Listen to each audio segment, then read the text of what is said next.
말씀의 하나님 말씀해 주시기를 기도합니다. 성경 66권을 통하여 말씀해 주시고 저희들의 인생 24시 경험을 통하여 하나님의 말씀해 주시고 천진만물을 통하여 하나님 말씀해 주시고 그 말씀 속에서 삼위일체 하나님을 만나며 나와 후대를 향하신 하나님의 확고한 의지를 발견할 수 있도록 성령으로 감동해 주시기를 기도합니다. 이 시간을 주께 의탁하오니 오직 하나님의 자리로 하나님의 시간으로 만들어 주시고 통치하여 주셔서 우리가 그 언약 안에 들어가 있으므로 하나님의 얼굴을 면대하는 복음의 말씀을 받는 가장 복된 곳이 되게 하여 주시옵소서. 예수님의 이름으로 기도하옵나이다. 아멘. 학은 복음화 제27과 스미스의 길 달란트의 시작. 말씀의 흐름을 따라가면 서비스 자리가 보입니다 라는 그 메시지가 주제로 제 마음에 남아 있습니다. 창세기 1장 27, 28절 그 유명한 말씀이 나와 있고 1, 2, 3번 내용이 이렇습니다. 여러분도 아마 기억나실 거예요. 제가 읽어볼게요. 하나님이 천지를 말씀으로 창조하셨습니다. 하나님은 창조주십니다. 믿으시나요? 네. 말씀으로 천지를 창조하셨습니다. 아멘. 네. 가장 먼저 빛을 창조하셨습니다. 2번 하나님이 사람을 창조하셨습니다. 하나님이 형상대로 사람을 창조하시고 만물을 정복하고 다스리는 축복을 주셨습니다. 3번 하나님이 에덴의 동산을 세우시고 만드신 사람을 거기에 살게 하셨습니다. 하나님이 사람을 위해 가정을 세우셨습니다. 아담을 위해 여자를 만드시고 돕는 배필이 되게 하셨습니다. 까지가 내용입니다. 제가 쭉 읽어드린 이유가 있습니다. 질문을 던지려고. 이걸 왜 믿어야 되죠? 이게 믿는 게 당신에게 무슨 유익이 있던가요? 하나님이 천지를 창조하신 것을 유대인들은 믿을까요? 안 믿을까요? 믿어요. 믿죠. 창세기를 믿으니까 믿죠. 여러분이 그 말씀을 믿는 믿음이 무슨 뜻이 있을까요? 유대인들도 믿는데 여러분은 왜 믿나요? 여러분은 하나님이 천지를 창조하신 것을 믿을 때 어떤 유익이 왔나요? 어떤 감동이 있었나요? 불교 신자들은 하나님이 천지를 만들었다 그러면 감동 하나도 안 받아요. 피부어요. 그렇다 치자. 그래서 어떤데? 그래요.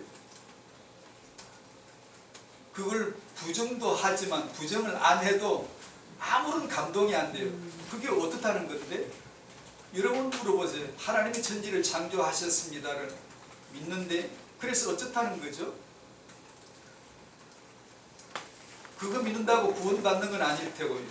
유대인들은 그거 아무리 믿어도 구원받는 믿음은 아니거든요. 하나님이 사람을 창조하시고 만물을 창조하셨다 그러면 불교 신자들은 그럼 우리가 하나님을 만들지 뭐. 그래요.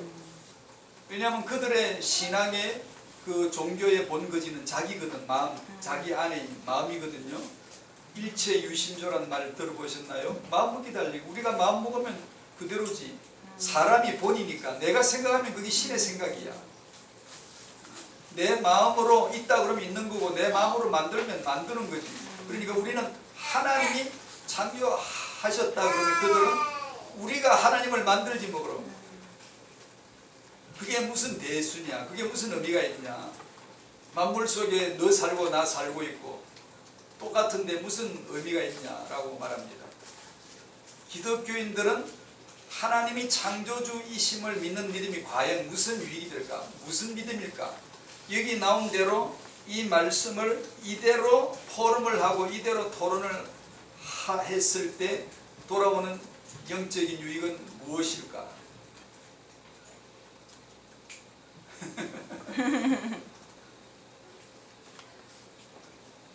말씀으로 천지를 창조하셨습니다. 가장 먼저 빛을 창조했습니다. 아까 설명드린 대로 마찬가지. 똑같은 제가 여기서 나누고 싶은 것은 이것입니다. 여기서는 창조를 나눴잖아요. 창조란 주제가 나왔잖아요.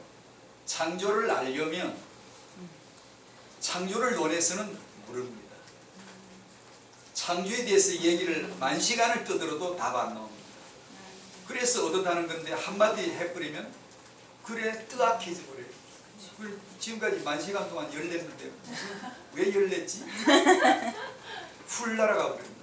그래서 반드시 여러분이 신약에 사는 이유, 신약의 성도인 이유, 하나님의 자녀된 성도된 이유는 이것 때문이 아니고 창조 때문이 아니고 창조 이전에 창조하신 하나님의 뜻, 창조 이전에 하나님이 세우신 계획, 창세 이전에 세우신 하나님의 영원한 계획, 뭐죠? 그리스도입니다. 아멘. 그것을 아는 것이 믿음이에요. 이 내용을 믿는 게 믿음이 아니고 창조를 왜 하셨지? 하나님이 예수가 그리스도 되시게 하기 위하여 라고 하면 창조가 딱 맞는 거예요. 왜 하나님이 천지를 창조하셨지가 답이 나오는 거예요. 만약에 예수는 그리스도란 이 답이 없이 창조론을 아무리 얘기해도 그 답이 안 나와요. 믿어도 그만, 안 믿어도 그만, 불교 신도라 해도 그만, 기독교인이라 해도 그만해요. 별 차이가 없어요. 말씀으로 천지를 창조하신 하나님, 가장 먼저 빛을 창조하신 하나님, 예수 그리스도를 위하여 창조하신 것이죠. 하나님이 사람을 형상대로 창조하신 거 이제 알겠죠. 형상에 대해서 아무리 논해도 답 안 나옵니다. 우리가 하나님의 형상이래. 그래서 형상이라면 그래서 어떤데? 내가 예수는 그리스도이심을 믿을 때, 예수는 하나님의 형상이심을 믿을 때, 본질 형상이심을 믿을 때 내가 그 안에서 하나님의 형상이 되는 거죠. 그 안에서, 그 형상 안에서 내가 형상이 되는 거죠.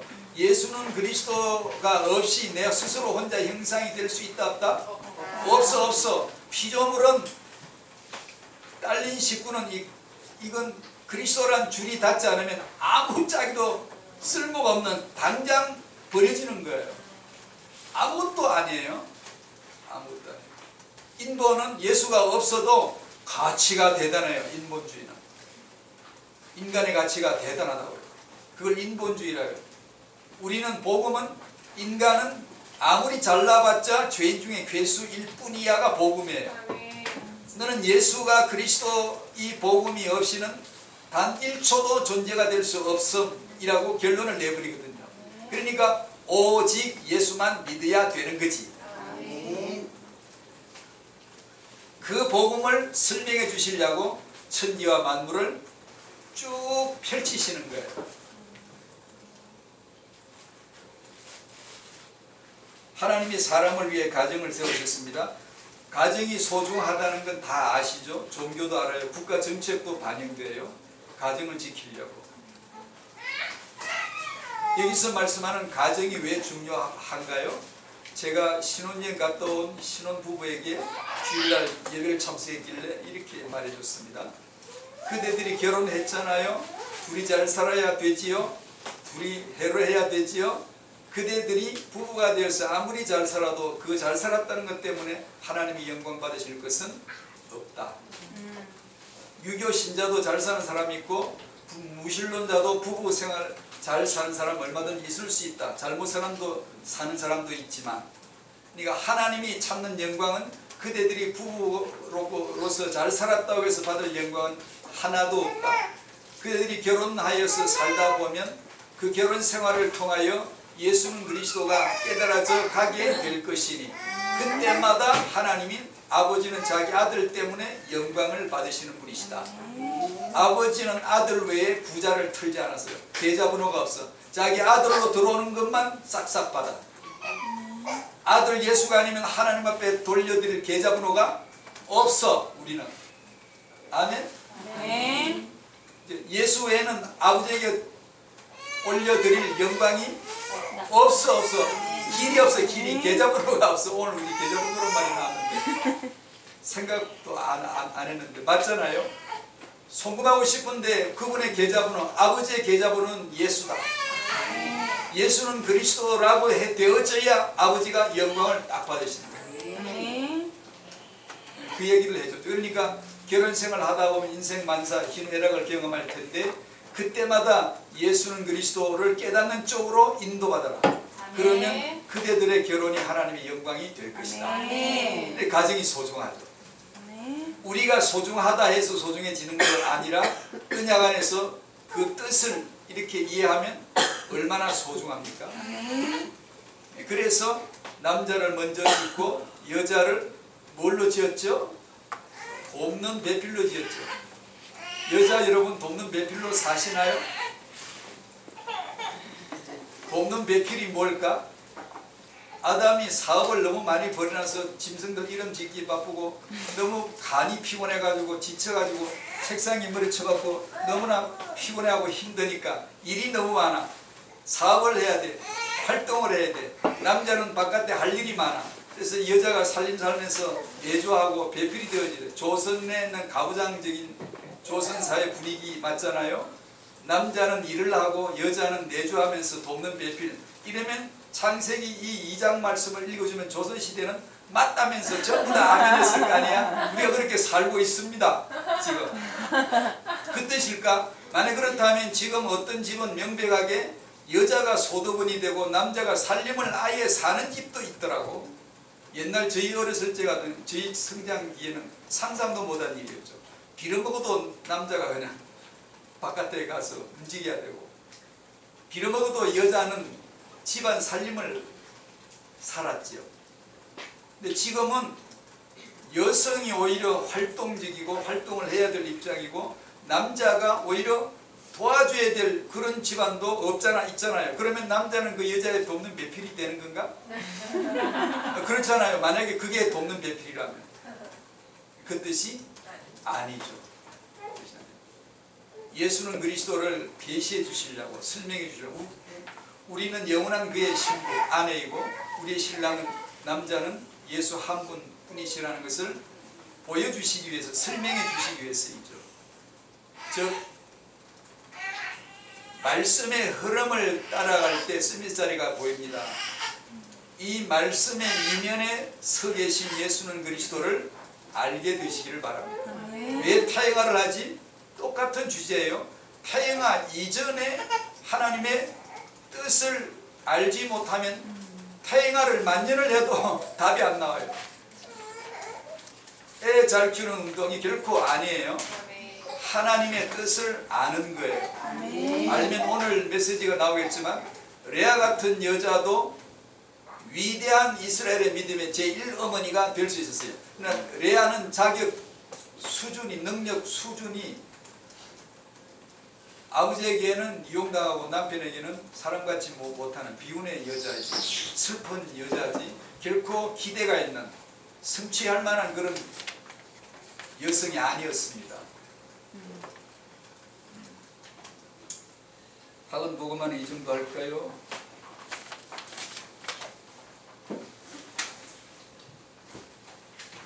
타행하 메시지 1번도 역시 학원 보고만 메시지 나눈 내용을 그대로 흐름을 이어오는 것인데 창세전 주권 언약을 모르면 이스라엘을 위한 하나님, 나를 위한 예수가 되어버려요. 그래서 일부러 주권 선포를 하듯이 주 예수님을 위하여 하나님의 이스라엘 만들기, 하나님의 영원한 언약은 오직 예수뿐이십니다 라고 타행하 메시지의 시작을 실마리를 여기서 푸는 거죠. 요한복음 5장 39절 아시죠? 성경은 누구를 기록했다? 예수 그리스도를 기록한 책이죠. 성경은 오직 예수 하나가 기록되어 있다는 거 믿으시죠? 에베소 1장 4절에 창세전에 하나님이 세우신 계획이 그리스도 안에서 우리를 택하시는 거였죠. 이런 말씀 한 구절들은 성경 전설을 66권 전설을 이끌어가는 방향을 잡아주는 키가 되는 구절이죠. 아, 성경 전체는 예수구나. 66권은 예수 하나를 깨닫게 하기 위한 66권이구나. 그걸 아까 제가 기도 가운데도 말했습니다만, 그걸 펼치면 오늘 하루 24시는 예수 그리스도 때문에 주어진 거구나. 내 앞에 펼쳐지는 인생 만사, 만물, 만유는 모든 것은 예수 그리스도 하나를 설명하기 위한 하나님의 보조 자료들, 시청각 자료들, 보조 교우제들이구나. 우리에게 어떻게 하면 예수를 잘 가르쳐 줄까, 설명해 줄까, 하나님의 아이디어로 구안해 내신 것들이구나. 빛을 창조하셨다. 예수가 빛이심을 설명해 주시려고. 아멘. 맞죠, 그죠?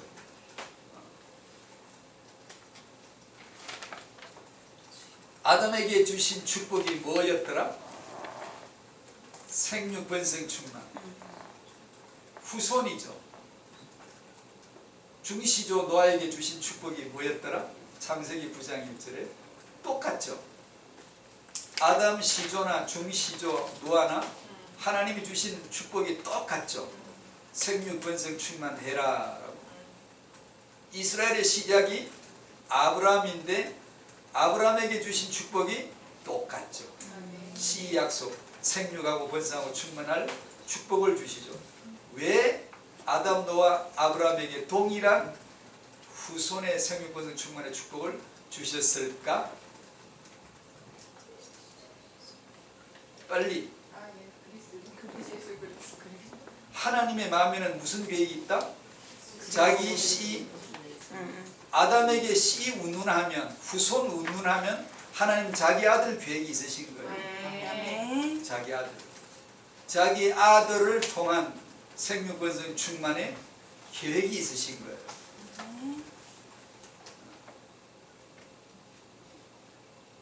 하나님이 자기 아들 그리스도를 예수로 이루시고자 하시는 그 계획을 가지고 계신 거예요. 그러니까 후손을 언급하시면 성경에서 그 씨가 되시는 예수 그리스도 우리 생각이 나야 돼요. 생각이 나요. 남자 하나 여자 하나를 만들어 놓고 결혼을 시키면 우리는 뭘 생각해야 될까? 남자 여자 결혼해서 잘 살아라 그러면 불교주의, 유교주의, 종교주의, 인본주의 틀리진 않았지만 그 수준에서도 얼마든지 있을 수 있는 내용이지. 우리는 뭘 생각해야 되죠? 그렇지요. 하나님 아버지가 자기 아들을 교회와 결혼 짝지어서 하나님이 짝지어 주신 것을 사람은 못 나누어 그 결혼시킬 계획이 있다는 것을 보여주시는 것이죠. 그래서 이 세상 역사가 다 끝이 나고 요한계시록으로 들어가면 우리 가정이 있을까? 안 보이지. 부모 자식 관계 거기 있을까? 안 보이지. 거기는 누구만? 아버지는 하나님 한 분, 아들 어린 양 예수 그리스도 한 분. 만물은 교회는 어디 있지? 전부 다 아들 안에, 예수 안에 다 들어가 있는 거죠. 예수 안에서 아들 되고 예수 안에서 아내 되고 예수 안에서 그의 소유가 되어서 그것만 남지 남자 있고 여자 있고 않죠. 결혼 부부가 천국 가서 가정을 이루고 사는 그런 곳이 아니죠. 아니죠. 다시 말하면 이 역사는 오늘의 우리의 가정과 결혼과 후대는 예수 그리스도 복음을 위한 수단, 과정, 그죠? 방법으로 주신 것이고 그 예수를 알면 당신의 결혼은 응답받은 거죠. 그 예수는 그리스도 때문에 내가 자녀를 키우려 한다면 세상의 신사임당처럼 훌륭한 자녀를 키우는 것이 안 된다 할지라도 그대는 믿음의 의미요. 오늘 주제인 레아처럼 이스라엘 집을 세운 레아지만 당신은 후대 레먼트를 세우는 믿음의 의미가 될 수 있다. 아멘. 가치는 어디서 나온다?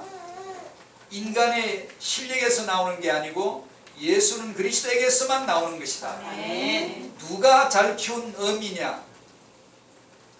그 가치 측정이 우리에게서 나오는 게 아니라 그러면 1등급 받고 명문학교를 가고 하버드를 가고 성공하고 출세한 그 집사람이 자녀를 잘 키운 것이지만 하나님이 보실 때는 전혀 그렇지 않아요. 누가 잘 키웠다? 믿음으로 오직 예수는 그리스도 복음 하나를 전하려고 했던 그 사람에게 하나님은 가치를 쳐주시는 분이시다. 그 자녀가 불신자 자녀보다 명문대를 혹시 못 갔다 할지라도 그것 때문에 세계복음화 지장받는 분은 아니다.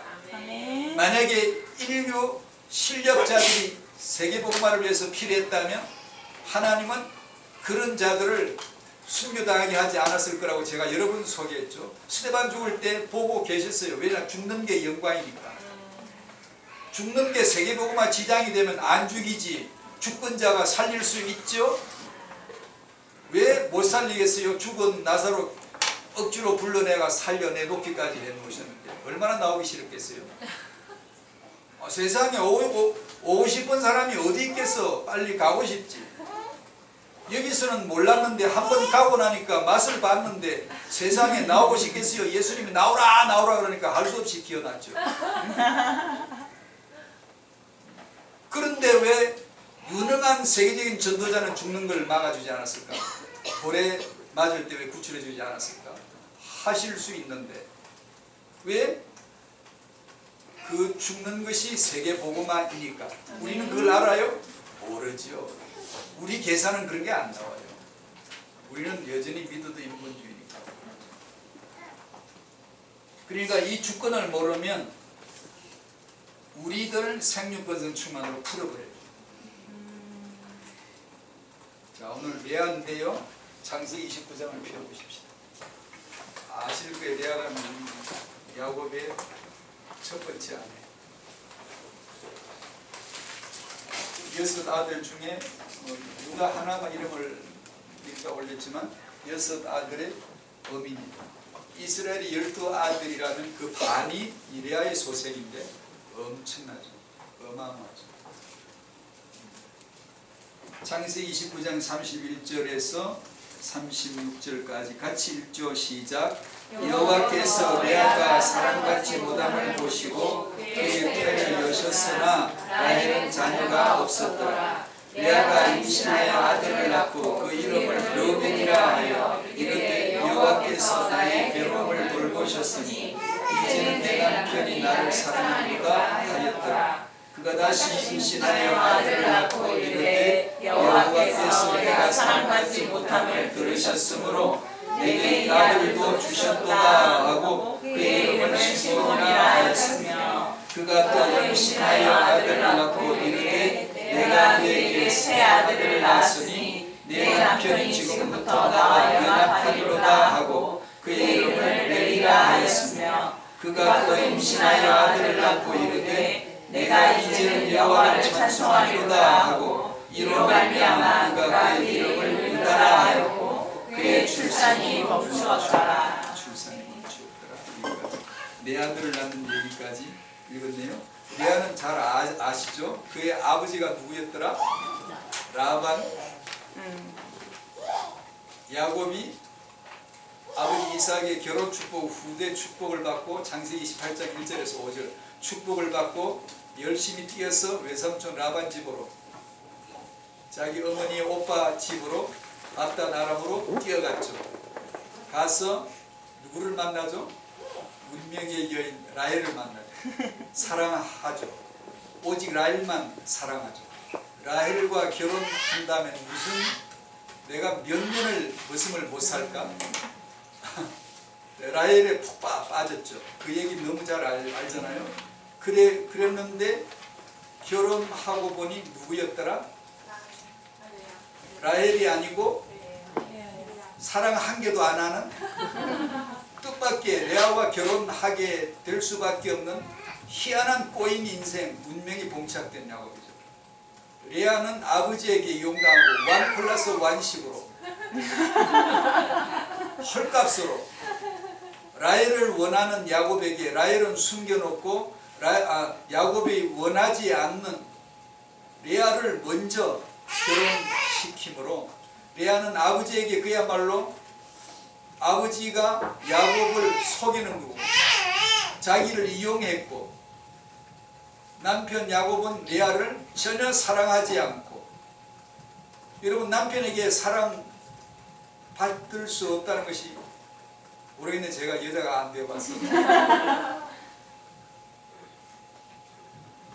지금은 우리가 약간 웃었지만 혹시 이 자리에 남편의 사랑을 나는 받지 못하고 있다. 별로 사랑받지 못하는 것 같다. 라는 만약에 그런 아내가 여기 계시다면 굉장히 마음이 아프시겠죠. 그늘져 있겠죠. 굉장히 마음이 상하셨겠죠. 자기 정체성에 대한 혼란이 오고 자기 가치가 나는 이거밖에 안 되는가. 왜 남편에게 사랑받지 못하는 것에 대해서 인생이 얼마나 회의가 있겠어요. 힘들겠죠. 오늘 메시지는 다분히 그런 쪽의 사람에게 응답으로 주었으면 좋겠네요. 자기 가치를 잘 알 수 없는 여성. 그런데 놀랍게도 사랑받지 못하는 레아를 통하여서 하나님이 태를 여셨다. 그리고 내 아들을 낳게 하는 내용이 나옵니다.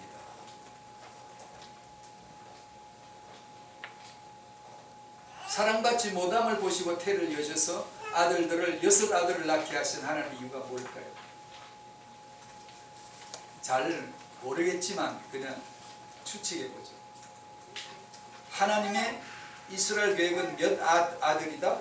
12아들이죠. 12아들. 이미 그건 낳기 전에, 이미 야곱의 결혼 전에, 더 신약적으로 표현하자면 창세전에 하나님의 계획이 세워진 것이죠. 12아들을 낳기로. 그런데 레아와 먼저 결혼했고, 레아는 사랑받지 못하는 여자이고 라헬은 사랑받는 여자인데 불임이죠. 누가 불임되게 했을까? 하나님 맞죠. 사랑받는 라헬은 아무리 사랑받아도 애를 낳지 못하게 태를 딱 잡아놓고 있고, 사랑받지 못하는 레아는 태를 여셔서 6아들이나 낳도록 하셨죠. 저는 이렇게 생각해 봤어요. 하나님의 계획은 12인데 사랑하는 아내는 라헬밖에 없는데 다른 여자 사랑하지 않는데, 그러면 라헬을 통해서만 아이를 낳겠지. 그리고 몇 낳고 계속 라헬 혼자서 12아들은 못 낳겠죠. 낳다가 중단되겠죠. 야곱이 다른 여자와 아이를 낳을까? 낳을 생각 중에 사랑을 하지 않는데, 모르겠어요. 제 그냥 추측이에요. 12아들이라는 하나님의 절대 주권 속에서 생각해 봅니다. 그래서 사랑받는 라헬은 태를 닫아놓고 사랑받지 못한 레아를 통하여서 6아들, 이 정도를 통하여 내 아들, 10아들을 이미 딱 채우시죠. 채워놓고 11번째 요셉을 라헬로 하여금 낳게 하고 12번째 베냐민을 낳을 때 라헬을 죽여서 데려가 버리고, 분명히 이건 주권적이거든요. 그러므로 12아들로 두부자라도 싹둑 잘라버리고 그걸로 끝내는 것이죠. 이 레아는 첫째 아들을 낳고 이름을 르우벤 냈습니다. 봐 내 아들 하고, 보라 내 아들, 내 아들 보라.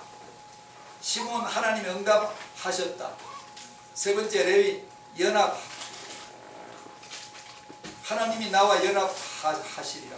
이제는 남편이 나와 연합하리라. 네 번째 아들 유다, 여호와를 찬양하라. 전부 다 그 이름 속에 누가 들었을까? 그리스도가 들은 거예요. 여러분은 그걸 늘 보셔야 돼요. 보라 내 아들 하면 하나님의 아버지가 자기 아들 보라고 흔드시는 것을 연상하셔야 돼요. 첫째 아들은 르우벤 내 아들, 마지막 베냐민, 벤이 아들이거든요. 자녀 아들, 아들로 시작해서 아들로 끝나는 이름 12이죠. 첫 번째 르우벤 아들 보라, 마지막 12번째 베냐민 오른팔에 높이던 아들.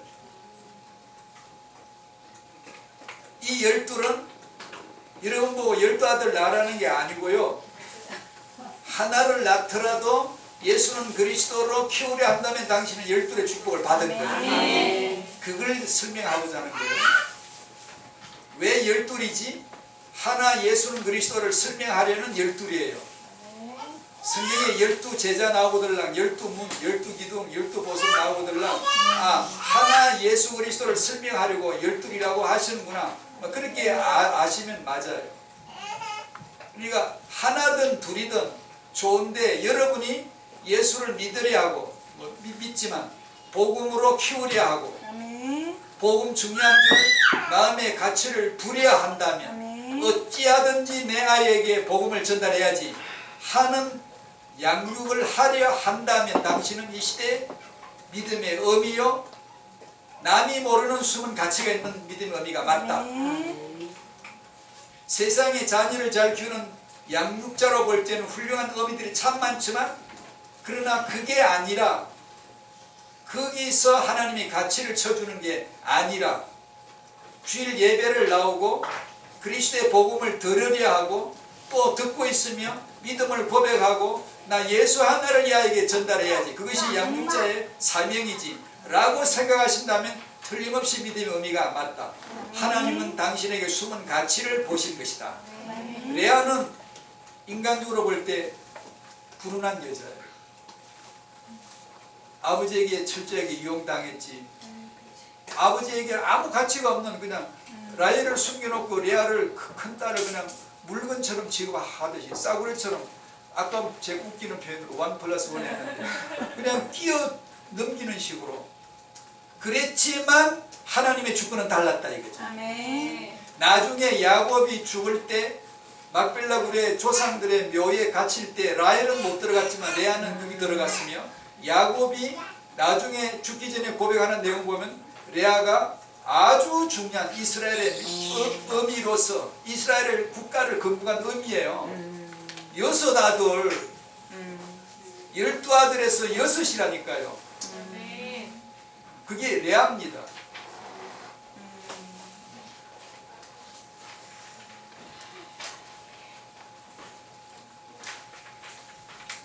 레아는 아들들을 낳고 그냥 자기 아들들 이름을 선언하는 것 같지만 그것은 하나님의 주권에 의해서 붙여진 이름들이죠. 전부 다 예수는 그리스도 하나를 승명하기 위한 쓰임받는 이름들이죠. 유다 여호와를 찬양하라 예수입니다. 정확하게 레아의 가치 레아가 낳은 넷째 아들 유다 유다는 무슨 지파인지 아시죠? 왕 메시아가 오실 지파로 택함받은 지파이죠. 그래서 레아가 난 네 번째 아들입니다. 이 유다 얘기는 잘 알죠. 형들이 11번째 동생인 요셉을 죽이려 하니까 분쟁이 요셉 온다. 저 죽여버리자. 아주 눈에 가시 같은 존재니까 죽여버리자. 그때 제일 큰 형 르우벤이 안돼 죽이지 말자. 그래서 구덩이에 던져놨죠. 르우벤은 살릴 계획을 세우고 있죠. 살려서 데리고 가려고. 그때 난데없이 유다가 와서 팔아 넘겨버렸죠. 그래서 요셉은 애국으로 노예가 되어서 흘러 들어갔죠. 하나님의 주권이죠. 거기서 요셉은 죽으면 안 되죠. 살아나면 안 되죠. 반드시 노예로 팔려야 되죠. 왜 그런지는 금방 아시죠. 애굽이라고 하는 세상 나라로 요셉이 종이 되어서 흘러 들어가야 될 하늘의 비전이 있었잖아요. 하늘에서 저 높고 높은 별을 넘어 이 낮고 낮은 땅에 애굽 같은 세상에 하나님의 아들이 노예가 되어져서 은삼십에 팔려서 세상으로 내려오시는 그분의 모습을 요셉은 온몸으로 연기를 해야 될 꼭두가시처럼 조종받는 대로 연기를 해야 돼.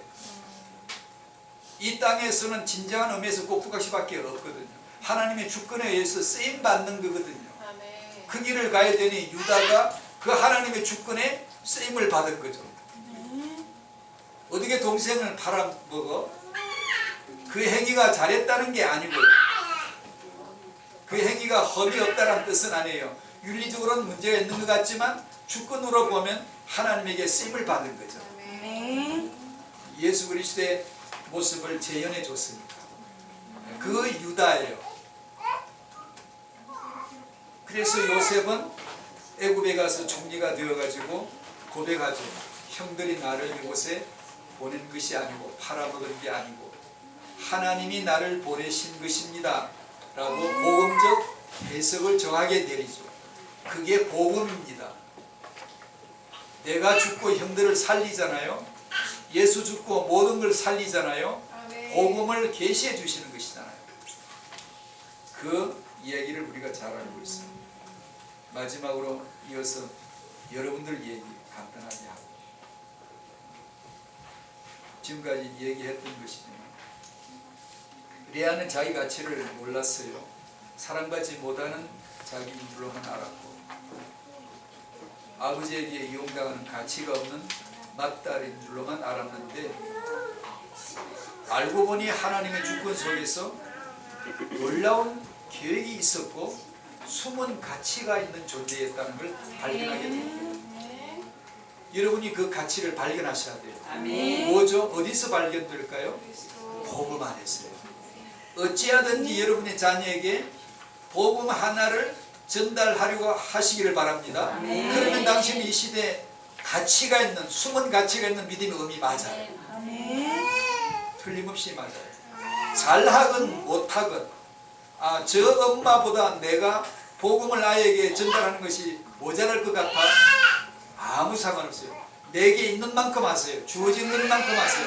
이건 경쟁도 아니고 남북이에 평가받는 게 아니에요. 두고 보세요. 아주 굉장히 조리 있게 막 이렇게 말씀을 잘만 이렇게 설명하고 가르친다고 해서만 된 게 아니라는 걸 뒤에 가면 알 거예요. 하나님이 주권적으로 역사를 해요. 서툴고, 아니 저 부모는 믿음이 없어 보였는데 남보기에는 말이에요. 그러나 전혀 그렇지 않을 수 있어요.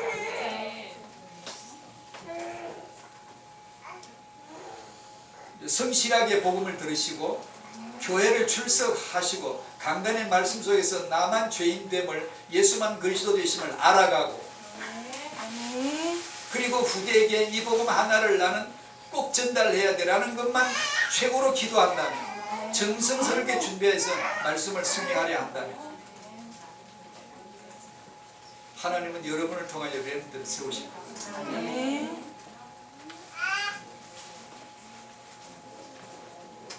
그러면 말씀 앞에 선다는 것이 쉽지만은 않거든요. 은혜를 받고 보면 쉬운데 은혜 들어가기까지 쉽지가 않아요. 왜 쉽지 않죠? 항상 말씀 앞에서 거슬리는 존재는 나거든요. 인본, 자아중심, 내 체면, 내 명예, 내 것, 요것 때문에 말씀의 막을 툭 뚫고 못 들어가는 게, 말씀이 내 속으로 축 치면 못 들어오시는 거죠. 그래서 말씀을 받는 것이 정직하게 주일날 강단 앞에 가서 말씀을 받으면 그 복음의 말씀이 당신을 십자가의 복음으로 끌어내죠. 그러면 죽입니다. 내가 그리스도 안에 죽음을 경험하죠. 죽은 자로, 남편과의 사이에서 죽은 자로 나타나면 복음으로 부부 사이가 회복이 됩니다. 결혼하는 젊은이들에게 꼭 얘기합니다. 저도 잘 모르지만 살아보니 그래요. 결혼은 죽은 남자, 죽은 여자가 하는 거다. 죽지 않은 남자가, 죽지 않은 여자가 결혼하면 자기만 나타나고 자기 중심으로 결혼하기 때문에 거기는 복음이 나타날 여지가 없다. 그래서 여러분이 복음 앞에서 항상 십자가의 복음의 죽음을 경험하셔야 돼요. 그러면 나만 죄인 중에 괴수가 보이면 돼. 다른 사람은 아무것도 볼 게 없어요. 예수님만 메시아심이 보이면 돼. 내가 죄인 중에 괴수라는 게 안 보이면 여러분은 필시 이 소망, 저 목표, 이 남자, 저 남편, 우상 숭배, 다른 목표들이 계속해서 생길 거야. 계속해서. 내가 죄인 중에 괴수라는 걸 발견하면 예수만 그리스도, 그 하나만 보이거든요. 그러면 남편 앞에 가서, 자녀 앞에 가서 복음으로 회복되는 관계가 나타나기 시작해요. 자녀가 혹시 말 안 듣고 대드나요? 얼마나 마음 상하겠어요. 부모 말도 안 듣고 대드. 말씀의 은혜를 받으시고 내가 그리스도와 함께 죽었다는 것을 경험하셔야 돼요. 그리고 나서 그 아이에게 차라리 이렇게 해보세요. 너 엄마 말 안 듣고 내들기 그렇게 살기도 참 너도 힘들지. 너도 괴로울 거야. 차라리 그렇게 이해해 줘 보세요. 그렇게 해서 부부 사이에 복음이 회복되도록 해주셔야 돼요. 왜냐하면 그렇게 해야 자녀에게 복음이 전달됩니다. 오늘 여기서 마치고 싶네요. 여러분의 후대에 하나님의 아들 예수 그리스도의 계획이 있음을 믿으시기를 바랍니다. 기도하시죠. 감사합니다 하나님 아버지.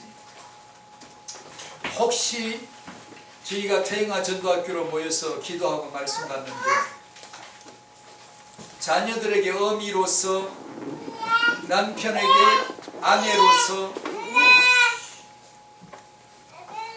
자기 가치에 혼란이 와 있거나 사랑받지 못함으로 인해서 마음이 슬프거나 자녀에게 존경받지 못함으로 인해서 마음이 상한 그런 부모, 그런 아내가 있다면 오늘 말씀 가운데서 위로해 주시고 복음으로 새롭게 되게 해주시고 예수 그리스도 안에서 숨은 가치가 있음을 발견케 도와주시기를 기도합니다. 복음을 충분히 경험하게 하시옵소서. 내가 죄인됨과 예수만이 그리스도 되심을 충분히 알게 하여 주셔서 그 복음 아는 자로 자녀 앞에 어미로 나타나고 남편 앞에 아내로 나타날 수 있도록 도와주셔서 복음으로 회복되는 관계가 되게 하옵소서. 후대들에게 오직 하나 복음만 전달하고 싶은데 복음 하나만으로 양육하고 싶은데 주님 도와주셔서 이 후대에게 그 언약이 전달되는 일을 성공되도록 축복하여 주시기를 기도합니다. 이 후대는 이 믿음의 부모 만남 덕분에 이것도 저것도 만 가지도 아닌 오직 하나 예수는 그리스도 복음 하나를 들었다고 하는 생의 유일한 영원한 축복받은 후대들로 삼아주시고 세워주시고 저들 기억 속에 오직 예수는 그리스도 복음이 각인되도록 도와주셔서 세계복음화의 렘넌트들로 세워지게 하여 주시옵소서. 세계 렘넌트 대 때 이 렘넌트들이 세계복음화의 주역으로 부름받은 하나님의 가치를 발견토록 함께하여 주시고 확인하는 시간 장소 되게 하여 주시옵소서. 예수님의 이름으로 기도하옵나이다. 아멘.